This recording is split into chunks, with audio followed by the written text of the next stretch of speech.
Hi everybody, I'm Phil Fatica. Welcome to Millcreek Government Channel. Today, a topic that you're all familiar with the people who are going to be discussing it. It's called Investing in Erie. And the gentleman joining me on your left is Mike Batchelor. Michael is the president of the Erie Community Foundation. In the middle, Perry Wood, the executive director of what is known as the Erie County Gaming Revenue Authority. Gentlemen, thanks for making time for us. My pleasure. Everybody pretty much knows who you are and knows what you do. You give away money, and money changes everything, as we know, and your cases for the better. So let's start with Mike. Sure. Mission statement of the Erie County or Erie Community Foundation is, and you can see behind them, vital signs, which we'll get to. Sure. Well, I'm happy to be here, and the Community Foundation serves all of Erie County, and we're a collection of about 700 different charitable endowment funds. Total market value is around $200 million. We are fortunate to be able to give away $8 to $10 million a year. Our mission really is to improve the quality of life in Erie County through making good grants, through grant making, through wealth attraction and retention, keeping money here in our community forever, and through some community leadership with great partners like the Gaming Revenue Authority. Well said. Perry, your mission pretty much reflects, I would say, that, and Perry will have some slides we'll be showing you, because actually the Erie Community Foundation has that acorn there, hoping to grow. But Perry, the money that you get from gaming. Sure.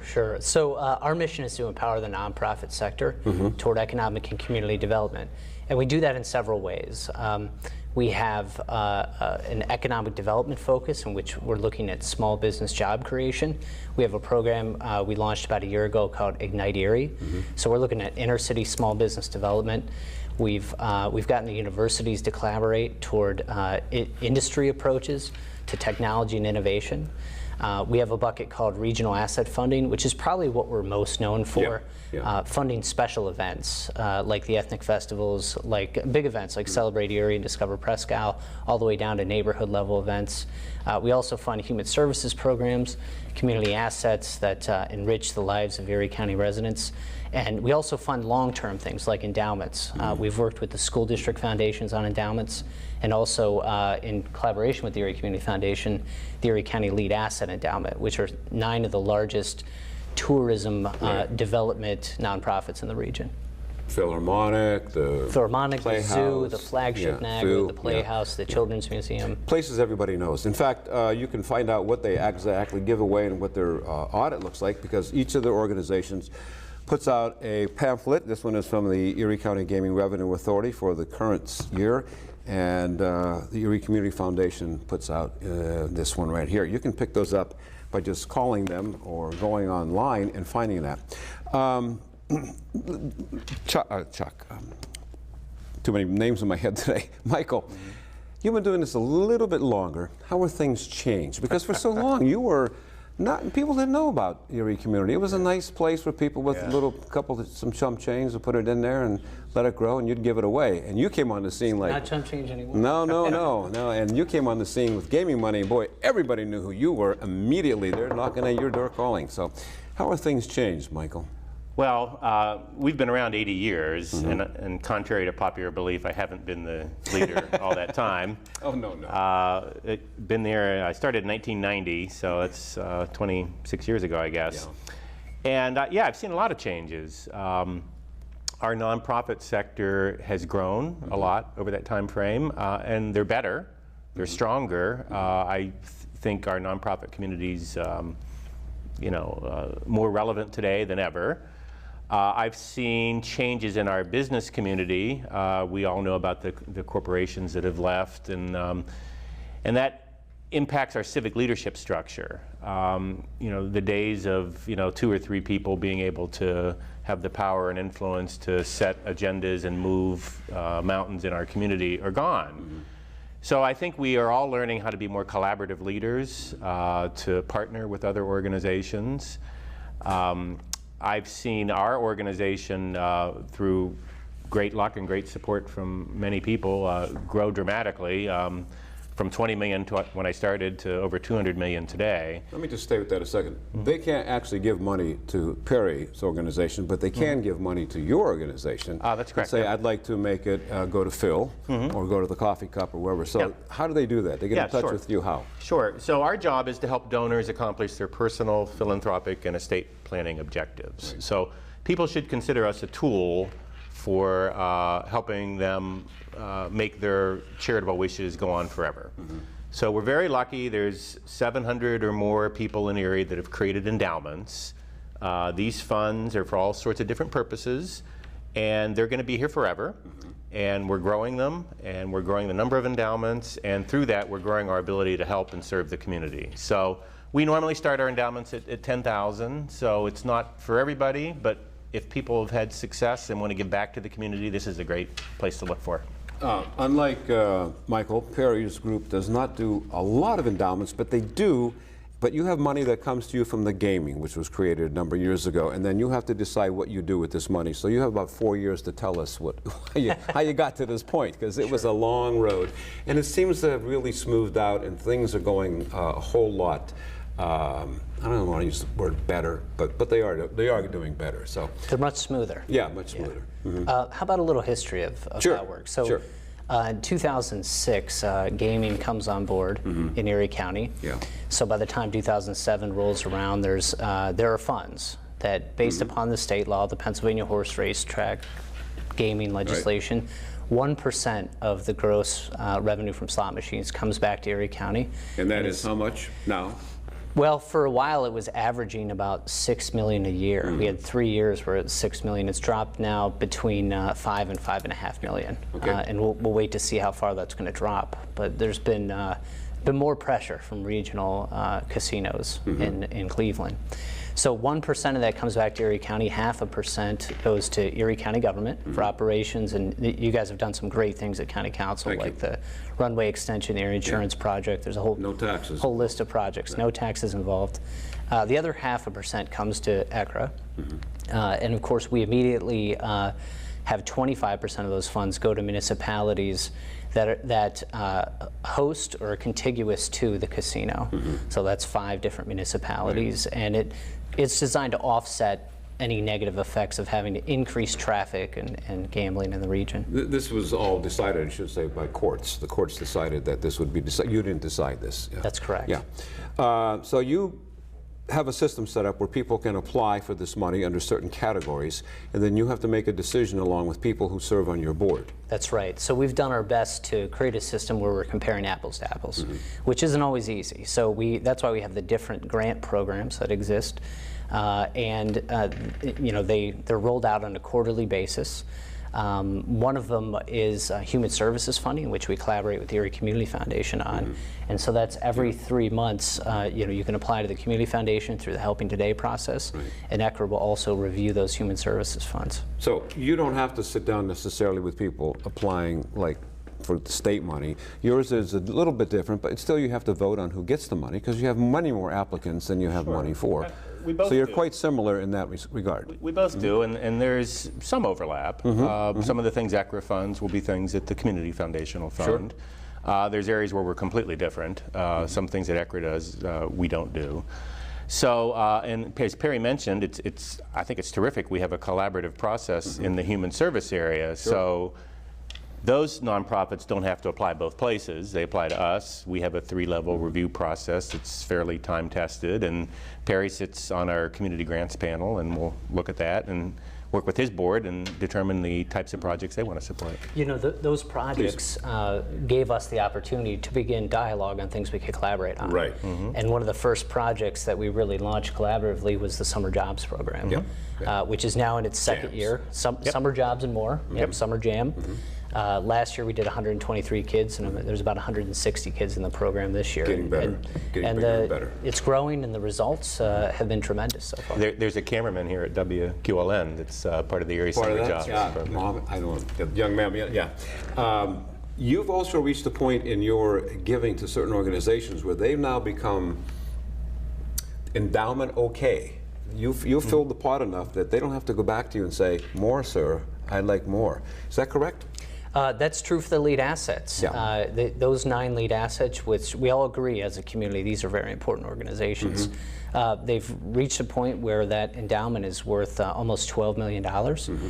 and it can kick off. It can spin off enough funding every year to give them a level of sustainability. I would say a level of sustainability. A level of sustainability. That helps. Certainly helps. Okay, so. You're the younger two here. Is it turned out to be, or you have a lot of work to do yet? Where you there's an incredible amount of work to do. Okay. Yeah, there's an incredible amount of work, and I don't know if I'm the right person to do all of it, but I can tell you that what I've learned in this job is that it's really important to listen to the stakeholders that are involved in it. It's important to convene groups that know more than you do. I'll give you an example. There's a lot of talk right now about how do we reduce gun violence in this community. Sure. Not an easy issue. No. Very complex. A lot of finger pointing. It can't be solved with a simple solution like a one-time gun buyback program. That's not going to be effective. It's we do need to do things in the short term, but we also need to look towards the long term. Right. So we know when it's appropriate to talk to the chief of police, talk to the DA, talk to Unified Erie, which is the group that's leading the long-term approach. Behind Perry, between Perry and Michael, is a sign that says Erie Vital Signs, measuring progress, inspiring action, and indicators is 1, 2, 3, 4, 5, 6, 7, 8, 9. I don't think you can see all of them, but how are you guys involved in Erie Vital Signs? And is that an organization, or is it other organizations that have all come together and said, let's call ourselves Erie Vital Signs because nobody can remember what we all do. Let's get together here. So Erie Vital Signs is a project of the Erie Community Foundation. It's a community leadership initiative. We partner with many people to do this, but it's a database, and it compares Erie across maybe 300 indicators across, wherever possible, 13 different communities that are peer and aspirational communities. And the theory behind this is, let's look at some data, just as Perry was just starting to talk about. You know, if you want to address a problem, let's see how we compare to other communities, where we're high, where we're low. Let's focus our attention on the data, the indicators that perhaps we can move, and let's identify, you know, interventions that'll help us get there. So we've worked really hard on this, and we've most recently partnered with the Economic Research Institute of Erie, and they're doing the data crunching and the analysis for us. And then, as Perry indicated, convening's so important. We are convening people around these topic areas to say, do we have the right indicators? Are we measuring the right things? What are your priorities in this topic area? And what can we do as a community? So then the community leadership piece is to partner with folks like Perry, perhaps county government, other grant makers, to say, here's a process that makes some sense. Here's an important intervention for our community. Can we somehow collaborate to try to move our community forward? So Vital Signs, in its simplest sense, is a bunch of data, but how you use it is really important. It's a community-wide key indicator and community leadership effort. Yes. Yeah, I'll give you an example of how Vital Signs has been effective, I think. So Economic Research Institute is a great source of primary data, which, I mean, there's a lot of data about large communities, but not a lot of data about small communities. So we do need to study ourselves, and you know, Penn State Barron has been fantastic about drilling down what are the things that make us different.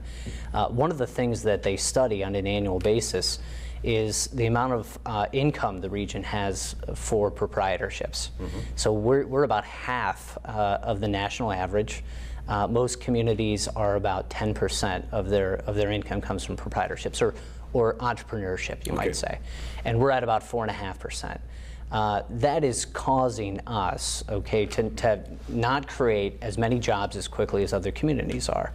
So that is a great key economic vital signs indicator. How did that get, why is it so low? Why is it so low? That's a great question. I mean, you see it fluctuate. Back in the 70s, we were at the national average, and then the 90s came, and we began a decline. So I think what you see there, if I'm going to try to make some type of sense of the data, it's that when there was a decline in manufacturing because of globalism, we did not fare as well in changing over to the knowledge economy. That's not to say manufacturing isn't as important. It's still our single largest segment of the economy, followed by healthcare and education. However, we didn't adapt as well at creating knowledge-based companies. So one of the things we've done, we've created the Ignite Erie program to specifically address the proprietorship issue, which tackles entrepreneurship and education. And it starts with getting universities talking with industry about how to innovate, to create new companies, but also to create new innovative products at existing manufacturing companies. Is the technology just racing ahead of our ability to get it here and pay for it? I mean, it can't, as we're taping this, Microsoft's bringing out a new operating system, you know, and then Google brings out something, and everybody else brings out something, and it's very difficult to put a finger on that. And the people that you're trying to attract, they're wrapped around Facebook, they're wrapped around Twitter. I'm not saying that's good or bad. It just is, and you got to. That's a moving target. You know? That's a new reality. Yeah, it is the new reality. Disrupting everything. Exactly. So the question is, how do you guys pin that down? What do you? It's like herding cats. Bad old expression. But how do you find the data on that? Well, in the entrepreneurial area, people will make the point that it's place, it's culture, and it's not necessarily. The technology is available everywhere. Sure. So people in Erie, although our internet access rates are a little bit lower, they really have the ability to access technology that other people in other fast-growing communities do. Mm-hmm. So what this conference that we happened to go to today was saying that it's about culture and place and encouragement. So Erie was built on entrepreneurialism. Mm-hmm. All of our big, large companies that we all know and love started out in somebody's garage. Absolutely. And for some reason, I don't think we know exactly, we've missed that. We're now way below our peer groups in terms of startups, in terms of patents, in terms of business creation. So that's not our particular sweet spot. It's more Perry's and Ecker's sweet spot, and others. Many important players are working on this, but it's a really key issue for the community. Yeah. I think the important thing to note is that there are major steps being taken to address the issue. If you look at the strengths of our universities, they're not research-based universities like a Pitt or University of Pennsylvania. They are applied technology. I mean, they are great at actually solving problems with engineering, with information technology, with business, with embedded systems. That's their strength. So we're trying to help them to play off their strengths with some funding, but also to create jobs while they're doing it. Hypothetical, if you could have the money and it would solve some of the issues, how much would it take and where would you put it?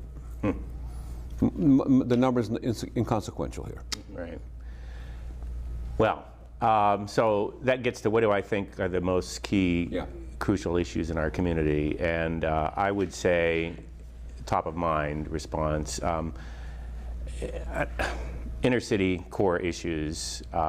We can't have a city that's under 100,000 people. This city was built for 150, 180,000 people. As it once was. And if this downward population decline continues, it will take Millcreek with it, it'll take Fairview with it. And that's a major challenge. Now, lots of ways to attack that, but I would say that would be the overarching challenge. Things that might feed into that, of course, currently now we're talking about crime and safety, educational attainment feeds into that, school systems, and frankly, the economic development environment here. Kids need a sense of hope and opportunity. That's what Summer Jam was about, to provide a job so they have some hope and opportunity. And the world has changed. It used to be somebody could get up and go to work and go to hammer mill and earn family-sustaining job. That's not the case anymore. So the economy's changed. We need to adapt somehow. And all that's wrapped around, we've got an infrastructure here that's at least for 180,000 people, maybe 200, maybe 250, because we're rich in assets, and we need the population base to support that. So governments have the tax revenue to do what they need to do. That's true. I'll agree with Mike and maybe tackle it from a little bit different perspective. So I agree with the population decline because without a population there's no market and therefore there's no economic development. You have to continue to grow the region. If you're not growing it, then you're stagnating or declining. But I think what's at the heart of the issue of poverty, of violence, of population reduction and disinvestment is joblessness. So what we need to do is we need to figure out a way to invest in those areas of the county that have traditionally or historically been disinvested in. Your question's interesting because you're saying, okay, what is the big intervention with a big dollar figure? If you look, so Buffalo had this opportunity recently. Buffalo won a statewide business plan contest in New York. So the governor said, okay, I'm going to divide the state up into regions and you're all going to compete for $500 million. Come up with your best plan. Buffalo came forward and said, we're going to create the Buffalo Niagara Medical Campus, So we're going to revitalize downtown Buffalo by getting as many medical institutions to relocate to downtown Buffalo as possible.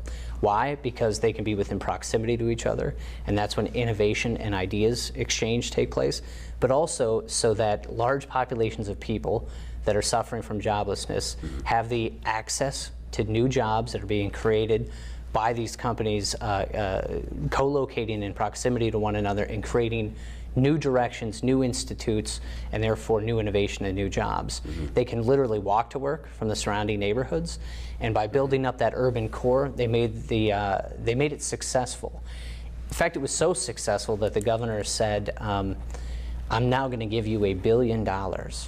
So it's kind of like Erie asking this the same question: what would Erie do with our $1 billion? Yeah. The vital signs, there's many there. Hard to see the very bottom one, but you have a brain gain as opposed to a brain drain. And is the paradigm shift, I think, is occurring, but they always occur incrementally. So you can't really measure them too well. Come back in 20 years, we can tell you. But is that part of the resistance against some of them? I mean, we have some people that say, it's not my problem, I live away from it, I'm happy, I don't need your problems, I don't need your problems, I didn't get you there, that wasn't my job. I mean, sure. Every community has that. Absolutely, and I think that people have to realize that. Every community has that, yeah. I think the region's educational attainment rate is something that affects us all. Sure. And I think that there's a new consciousness about the violence that's going on, that how did that people happen, realize it affects the whole going to school county. and getting educated isn't important?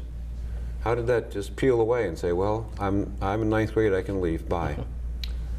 Well, if you look at vital signs, you'll find out our high school graduation rates are pretty good. Yeah. So for whatever reason, we do a pretty good job keeping kids in high school. You'll see our PhD rates are pretty good. Where the gap, where we fall behind, is usually in that associate degree programming, maybe in the bachelor's degree programming. Yes. So cost is a factor, access is a factor. So you would applaud Edinburgh University, the Prequel College, the Communities College, they're offering these people an opportunity. Do we need more of that? It's 220 people. Yeah. But do we need more of that? It's a great start. It's a great start. Absolutely need more of it. But to be transformational, you need 20,000. Sure. And I think you need multi-level approaches as well. For example, you look at what the city school district has done to transform their vocational education training. That's, we need to somehow put that on steroids. We need to be supportive of that. Yeah. There's a big movement across this country to get more maker movement type involvement in our high schools. That's kids working with their hands. Sure. On actually learning skills. They're developing their human capital at the same time they're developing skills. Not everybody is destined to go to college. I know that's not a popular statement to make, but there are great family sustaining wage jobs you can get by attaining certain skill levels, and having a community like this in which advanced manufacturing is still strong. That's one of the reasons you can still have a career. These gentlemen are available to come and speak to your organizations. I'm speaking for you. I didn't ask you this in advance, but they'd love to come and tell you what they know about this, because their knowledge is wide and deep about this. Believe me. You can just look at the report from the gaming. You can look at the report that Michael has out from the Erie Community Foundation. You got 2 minutes left. We'll let the elder statesman go last. Got a summary here. You got a minute to tell people about gaming. Come to us because we can help you, or hey, we're on the road, and join us. One of the things we've tried to do at the Gaming Revenue Authority is we try to be creative with the funds we have. We have pilot projects that we've launched, but we're also trying to help move the conversation along, the dialogue in our community in a positive direction. So we've done creative things like in Corey, we have a neighborhood renewal project to tackle blight. It's great, an experiment, because you can actually get your arms around one neighborhood in Corey, and we want to export that to other neighborhoods around Erie County. But we're also, another example is I'm co-writing an essay with Jim Wirtz. It's the second Jefferson essay, and it's going to be on advanced industries for the region. So we are at a stage of talking about advanced industries for our area. Absolutely, because advanced industries are where the jobs are and where the higher salaries Michael, you get the final word. So we've spent the last year saying, be inspired, be inspiring. Erie needs that message. We'll need it next year too. We've got great things going on here. We have great challenges. We want to try to emphasize the positive and inspire people to take that next leap forward to make our community as good as it can be. Be inspiring. Great. Thank you. Thank you. And thank you for joining us, ladies and gentlemen. Again, I'm speaking for them, but we're going to have them come back here in about a year or so and see how things are going, because these are the gentlemen who have their fingers on the pulse. They're measuring it, the data that you've heard. Michael from the Erie Community Foundation, Perry from the Gaming Authority. I'm Phil Fatica. Until next time, thanks for joining us. Take care until then.